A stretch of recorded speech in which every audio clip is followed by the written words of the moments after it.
अच्छा, आपको लगता है क्या कि कहीं ना कहीं राहुल गांधी पॉलिटिकली अब मैच्योर हो गए, क्योंकि कूली बन रहे हैं, कारपेंटर बन रहे हैं? बिल्कुल मैच्योर हो गए। आप इनसे पूछिए कि अगर बीजेपी इतनी मतलब सत्ता पक्ष है, उनका भी उनके रमेश भदौड़ी का बयान आया, क्या एक्शन लिया? और राहुल गांधी के ऊपर तुरंत एक्शन ले लिया, उन्हें पार्लियामेंट सस्पेंड कर दिया। कि राहुल गांधी को हटा दिया पार्लियामेंट्री मेंबरशिप से जस्ट बिकॉज क्योंकि ओम बिरला जो है वो बीजेपी के सांसद है, इसलिए उनको हटा दिया।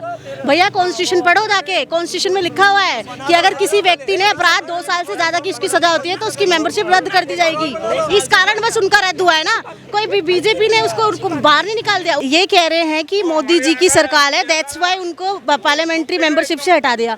Are you serious? High court का फैसला था। कोर्ट आप मानते हैं कि कोर्ट सरकार से चल रही है? क्या कह रहे हैं आप? ये जो अभी कह रहा है कि और रमेश भदौड़ी ने उसको कुछ नहीं कहा, बीजेपी ने उसको कुछ नहीं एक्शन नहीं लिया, जो रमेश भदौड़ी की बात है। पहले आप इसको पूछे दानिश अली ने उसको क्या बोला था, पता है आपको? आपने पूरा सुना? अच्छा सुनिए, दानिश अली जी ने कुछ भी बोला हो, लेकिन मतलब आप किस भाषा का प्रयोग करेंगे पार्लियामेंट के अंदर, आप ये बताइए। कैसे नहीं, वो प्राइम मिनिस्टर को बोलने का राइट है उसको। दिल्ली रियोट में जो मास्टरमाइंड था ताहिर हुसैन, उसके साथ उसका फोटो निकल के आता है। भारत माता की जय का जब नारा लगता है तो उसको खलने लगता है कि भारत माता की जय कैसे कोई बोल दिया। तो उनको अगर मोदी जी कुछ बोलिए, क्या बोलते हैं, रमेश भदौड़ी कुछ बोले हैं, तो पूरा देश का युवा, पढ़ा लिखा युवा रमेश भदौड़ी को साथ में है।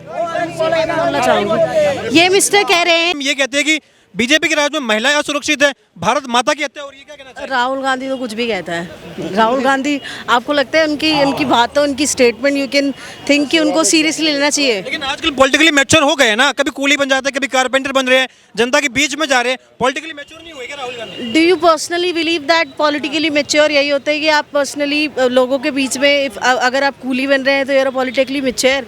एक पॉलिटिकल माइंड होता है ना, स्टेट को आप किसी कंट्री को रिप्रेजेंट कर रहे हो, एक वर्ल्ड वाइड, नॉट इंडिविजुअली तो नहीं कर रहे ना।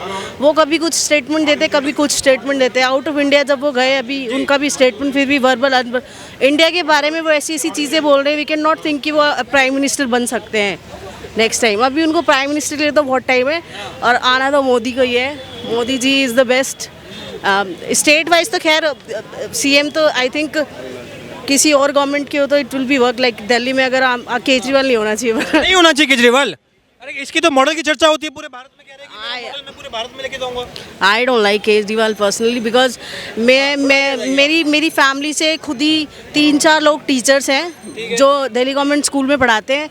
उन्होंने, हमारा घर का ही है, उन्होंने बता रखा है कि कैसा सिस्टम है। बस दिखावट। कह रहे कि मैंने महिलाओं के लिए बस फ्री कर दी है, मैंने महिलाओं के लिए सुविधा इतनी कर दी है, हर जगह कैमरे लगा दिए, सुरक्षा की गारंटी दे दी है महिलाओं को। अब वो तो कुछ भी कहते हैं, वो कहते हैं गली गली मोहल्ले मोहल्ले में मैंने वाईफाई दे रखा है। आप मुझे बता दो एक भी जगह पे वाईफाई दे रखा है उन्होंने और वो वर्किंग है? अच्छा, कैमरे बता दो आप, जो कैमरे लगा रखे और वो वर्किंग है, ये बता दीजिए। और महिला, वो डीटीसी की बात करते हैं कि उन्होंने फ्री कर रखा है, क्या यूटिलाइज है उसका? अगर वो फ्री नहीं था, जब भी फीमेल्स बस में जाती है, how many females are working and who are travelling in bus? Most at least I think 7 to 18%। 17-18% भी तो काफी आबादी है ना, तो उसका क्या यूटिलाइज है? डीटीसी कर्जे में जा रही है ना, क्या यूटिलाइज है? ना उनको सैलरी मिल रही है, ना ड्राइवर्स को सैलरी मिल रही है, सब कुछ प्राइवेटाइजेशन। अभी जो इलेक्ट्रिक बस करी है उन्होंने, उसमें क्या ये सीट दे रहे हैं डीटीसी वालों को? उन्होंने कोई वैकेंसी निकलवाई है? नहीं निकलवाई। वो कहते बना देंगे ना, ये कुछ नहीं बना सकते। केजरीवाल बस करे ये बना, जिले जिले। अभी आई थिंक रिसेंटली जब अभी बारिश का माहौल हुआ था, जब कई जगह पे यमुना का वाटर लेवल अप हो गया था, आपने देखा होगा कितनी झीलें बनाई केजरीवाल जी ने। कोई इन्होंने अंडर वाटर जो होना चाहिए कुछ भी इन्होंने कोई व्यवस्था नहीं कर रखी। चलिए ठीक है। देखिए राहुल गांधी पे आपने देखा, आपने जिक्र किया कि वो विदेश में गए थे, वहाँ पर भी वो एक ही बात कहते हैं कि लोकतंत्र की हत्या हो रही है भारत में, महिलाओं के साथ में अत्याचार हो रहा है, मोदी जी चुप है। चाइना के मुद्दे पे पूछे, मोदी जी चुप है। कुल मिला के ये डरते हैं, सामने आने से डरते हैं मोदी। ऐसा कुछ भी नहीं है कि सामने आने से डरते हैं Modi ji. I think he is a very smart and he know how to took a decision and represent a country world wide. Right now India is covering a G20 सम्मेलन। You can think that how presidency कभी India को नहीं मिली। आज हमारे जैसे PM treat होते हैं out of the India. No in the history you want be seen कि ऐसा कोई प्राइम मिनिस्टर कभी भी ट्रीट हुआ है। यहाँ भी विपक्ष कह रहा है कि देखिए 24 का चुनाव आया, उन्हें आप सोने चांदी के बर्तनों में खाना खिला रहे, देश में गरीब जनता भूखी मर रही है, और वहाँ पे दिखा रहे कि राजशाही है मोदी के राज में। विपक्ष कुछ भी बोलता है, देखिए विपक्ष तो कुछ भी बोलता है और ये राइट भी है एक्चुअली। चलो हम एक लोकतांत्रिक सरकार में रह रहे हैं तो बोलने का राइट है। मैं ये नहीं कह रही कि भाई हर जगह बीजेपी की सरकार हो जाए, but I think I personally believe कि सेंटर में तो मोदी जी को ही रहना चाहिए। स्टेट में कोई भी सरकार हो, दल बदली सरकार होनी चाहिए, स्टेट में कोई और सेंटर में कोई और। अच्छा, क्या लग रहा है आपको बदलाव होगा इस बार 24 के चुनाव में? अच्छा, आप पहले मुझे ये बताइए कि मोदी जी ने कितनी कॉन्फ्रेंस करी है जब से 2014 से सरकार बनी है। मैं ये पूछना चाहूँगा कि ये बोल रहे हैं ना, मीडिया के सामने आकर के बोलते हैं, एक मन की बात के अलावा आज तक कौन सी कॉन्फ्रेंस ऐसी करी है मीडिया के अंदर बैठ करके? आप मुझे उसका रिकॉर्ड बता दीजिए। यही तो आरोप लगता है मोदी पे कि कहीं ना कहीं ये डरते हैं, मीडिया के सामने से डरते हैं, कहीं ना कहीं डरते कि सवाल कुछ ऐसा ना पूछ ले कि मोदी जी को। कितनी कॉन्फ्रेंस करी है आज तक? ये मुझसे इनसे पूछिए आप कि ये कॉन्फ्रेंस में क्या पूछेंगे सवाल। ये कह रहे हैं ना मोदी जी ने कॉन्फ्रेंस नहीं करी है। जब केजरीवाल जी जब राहुल गांधी कॉन्फ्रेंस करते हैं तो उनके आपने स्टेटमेंट देखे होंगे किस तरह के। Unfortunately I am parliament member और something else, you can see me as bold. उनको बोलने का मैनर ही नहीं है। He while he had qualified that he did a London university से उन्होंने एजुकेशन करी है, but do you believe that he is a politically fit in Indian culture? Not at all. अच्छा, आपको लगता है क्या कि कहीं ना कहीं राहुल गांधी पॉलिटिकली अब मैच्योर हो गए क्योंकि कूली बन रहे हैं, कारपेंटर बन रहे हैं? बिल्कुल मैच्योर हो गया। आप इनसे पूछिए कि अगर बीजेपी इतनी मतलब सत्ता पक्ष है, उनका भी उनके रमेश भदौड़ी का बयान आया, क्या एक्शन लिया? और राहुल गांधी के ऊपर तुरंत एक्शन ले लिया, उन्हें पार्लियामेंट सस्पेंड कर दिया। उसके ऊपर पार्लियामेंट में सिर्फ उनको एक नोटिस बताओ, कारण बताओ, नोटिस दे करके छोड़ दिया। एक्शन नहीं हुआ। कोई एक्शन नहीं हुआ। Do you believe he is believing? नहीं, ही इज बिलीविंग दैट, ये कह रहे हैं कि क्योंकि अच्छा, आपने वो सुना? आप भी आइए। हाँ, क्या कह रहे हैं? मैं ये इसको जवाब मेरी बात ये कह रहे हैं कि मोदी जी की सरकार है, दैट्स व्हाई उनको पार्लियामेंट्री मेंबरशिप से हटा दिया। Are you serious? Supreme court का फैसला था ये, मतलब सॉरी हाई कोर्ट का फैसला था। कोर्ट आप मानते हैं कि कोर्ट सरकार से चल रही है? क्या कह रहे हैं आप? ये जो अभी कह रहा है कि और रमेश भदौड़ी ने उसको कुछ नहीं कहा, बीजेपी ने उसको कुछ नहीं एक्शन नहीं लिया, जो रमेश भदौड़ी की बात है। पहले आप इसको पूछे दानिश अली ने उसको क्या बोला था, पता है आपको? आपने पूरा सुना? अच्छा सुनिए, दानिश अली जी ने कुछ भी बोला हो, लेकिन मतलब आप किस भाषा का प्रयोग करेंगे पार्लियामेंट के अंदर, आप ये बताइए। कैसे नहीं, वो प्राइम मिनिस्टर को बोलने का राइट है उसको। दानिश अली को समर्थन कर रहे हैं? नहीं, अच्छा, आप कर, एक मिनट सुनिए। हाँ सुन लीजिए, मेरा बात सुनिए ना, आराम सुनिए। चाचा आप बोलने दीजिए। आपको बता दे, जब हम रमेश भदौड़ी के समर्थन में, ठीक है, 1 2 3 4 यहाँ जितने भी लोग हैं सब कोई समर्थन में है, गारंटी के साथ बोल रहे, ठीक है। रमेश भदौड़ी शेर है, ठीक है, शेर का बच्चा है।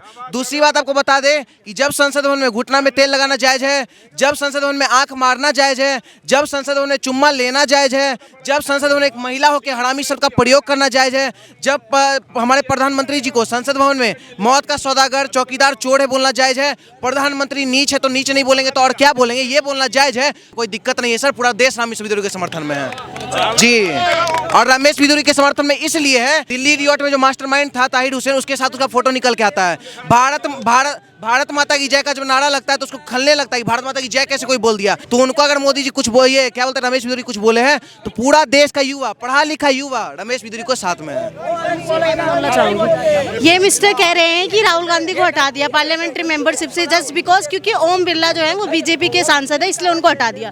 भैया कॉन्स्टिट्यूशन पढ़ो जाके, कॉन्स्टिट्यूशन में लिखा हुआ है कि अगर किसी व्यक्ति ने अपराध 2 साल से ज्यादा की उसकी सजा होती है तो उसकी मेंबरशिप रद्द कर दी जाएगी। इस कारण बस उनका रद्द हुआ है ना, कोई भी बीजेपी ने उसको बाहर नहीं निकाल दिया। लेकिन अब तो देखिए, झामुमो की हम बात करें तो वो भी अब कहीं ना कहीं अलायंस का हिस्सा होने की बात हो रही है। ये कहा था कि स्थिति मजबूत है, मोदी हटाओ देश बचाओ, एक ही विकल्प है हमारा, एक ही नारा है कि मोदी को हटा दो, देश का भला हो जाएगा। सभी भ्रष्टाचारी, सभी परिवारवादी पार्टियां, इंडिया जो अलायंस है, इसमें आप ध्यान से देखिए, अगर ध्यान दीजिएगा तो इंडिया अलायंस हर पार्टी जो है परिवारवाद से या भ्रष्टाचार से माने आगे बढ़ी है।